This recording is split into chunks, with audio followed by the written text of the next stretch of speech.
ஸ்ரீமதே ராமானுஜாய நமஹ. ஸ்ரீமத் வரவரமுனியே நமஹ.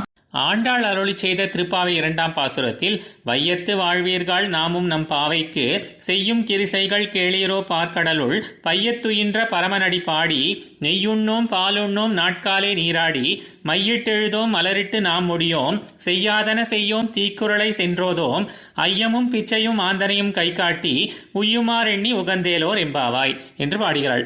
எம்பெருமானோடு சேர்ந்து வைகுண்டத்தில் வாழ்வதே நம் சொரூபமாயிருக்க விஷயாந்தரங்களிலே மண்டி வாழ்ச்சிக்கு நிலமில்லாத இந்த இருள் தருமா ஞாலத்தில் வந்து கர்மத்தின் அடிப்படையிலே வாழ்ந்து கொண்டிருப்பவர்களே, எம்பெருமான் ஒருவனாலேயே பேரு என்ற வைராக்கியம் உடைய நாமும் நம்முடைய பாவை நோன்புக்கு அங்கமாக இனி செய்ய வேண்டிய செயல்களை சொல்லுகிறேன் கேளுங்கள். வைகுண்டத்திலேயே இருந்துவிட்டால் அடியவர்களுடைய கூக்குரல் செவிப்படாதே என்று திருப்பார்கடலிலே வந்து ஆதிசேஷன் மேலே சயனித்துக் கொண்டு லோகக்ஷேமத்தை எண்ணி கண் வளர்ந்தருள்கிற அந்த பரமபுருஷனுடைய திருவடிகளுக்கு மங்களாசாசனம் பண்ணி உண்ணும் சோறு பருகு நீர் தின்னும் வெற்றிலையும் எல்லாம் அந்த கண்ணனே என்று இருக்கும் நமக்கு இனி நெய்யையும் பாலையும் உண்கிற நாட்டம் எங்கே வரப்போகிறது? ஆகவே விடியற்காலத்திலேயே ஸ்நானம் செய்து விடுவோம்.